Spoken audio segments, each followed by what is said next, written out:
మన నెల్లూరు జిల్లాలో భారీ వర్షాలు కురిశాయి. అలాగే సోమశిల జలాశయం నిండిపోయింది. విపరీతంగా నీళ్లు రావడం జరిగింది. దానివల్ల మనం ఇప్పుడు ఆల్రెడీ 90,000 క్యూసెక్ నీళ్లు వదిలినాం పెన్నాకి. దానివల్ల పెన్నా పొర్లు కట్టలు మనకి ఇబ్బంది అయ్యి, ఇంతకు ముందు 21-22లో ఇది జరిగినప్పుడు, ఈ తుఫాన్ వచ్చినప్పుడు ఈ గ్రామాలన్నీ, ముఖ్యంగా కోవూరు కాన్స్టిట్యున్సీ, ఈ పొర్లు కట్టల వల్ల దెబ్బతిని ఊర్ల మీదకి నీళ్లు రావడం జరిగింది. ఈ విషయం తెలిసి ఆల్రెడీ అధికారులతో, కలెక్టర్ గారితో అందరితో మాట్లాడడం జరిగింది. మీకు అందరికీ తెలిసిన విషయమే.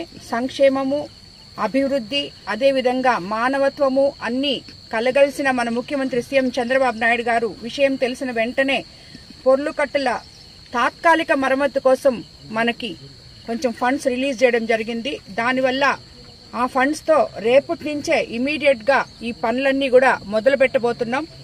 ఎవరికి కూడా ఇబ్బంది లేకుండా ఇరిగేషన్ ఒక్క పొర్లు కట్టల మరమ్మతే కాదు, ఇరిగేషన్ అధికారులతో మాట్లాడి ఇరిగేషన్ వైపు నుంచి కూడా ఎటువంటి ఇబ్బందులు రైతులు పడకుండా చూసుకునే విధంగా మనం ముందుకెళ్తాం. అదేవిధంగా మనం రాబోయే రోజుల్లో, ఇంకొక 2-3 రోజుల్లో కూడా 28-29 మళ్ళీ మనకి సైక్లోన్ చెప్పుంది కాబట్టి అధికారులందరూ అప్రమత్తంగా ఉండాలి. అలాగే తుఫాన్ షెల్టర్లు కూడా రెడీ చేసుకో ఉండాలి. అండ్ ఆల్రెడీ అందరికీ టోల్ ఫ్రీ నంబర్లు ఇచ్చున్నాం.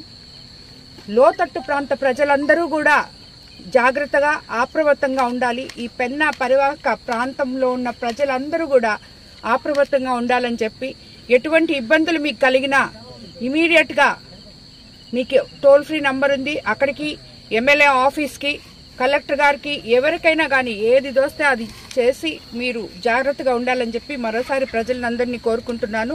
అధికారులు కూడా అప్రమత్తంగా ఉండాలి. ఎక్కడ ఏ అవసరం వచ్చినా మీరు అక్కడ ఉండాలని చెప్పి అధికారులని కోరుకుంటున్నాను. సో మనము సీఎం గారి ద్వారా, అలాగే కలెక్టర్ గారు మనకి చెప్పిన ద్వారా ఇమీడియట్ గా ఈ పొర్లు కట్టల మరామతులు రేపే మొదలు పెట్టాలని అధికారులను కోరుకుంటున్నారు.